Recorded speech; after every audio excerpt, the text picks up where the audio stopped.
Thinking about using an Apple AirTag for your pet's safety in 2025? This crucial video reveals why experts are sounding the alarm against it, potentially saving your furry friend from serious harm. While AirTags are great for keys, using them as a pet tracker comes with shocking health risks. Veterinarians report cases where dogs and cats ingest these devices, leading to emergency surgeries costing thousands as the internal battery can corrode and burn through their GI tract.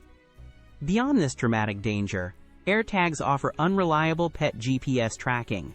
Their reliance on nearby Apple devices means they often fail in rural areas where your pet might truly get lost.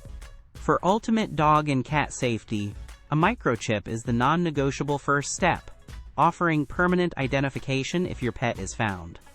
For active real-time tracking, a dedicated GPS pet collar like Tractive is highly recommended, providing accurate, satellite-based location data without the ingestion risk. These specialized pet tracking devices are designed with pet safety in mind, unlike AirTags. Don't gamble with your pet's well-being. Learn the truth about AirTag pet dangers before it's too late. Ensure your pet's security by exploring safer, more effective solutions linked in the description below.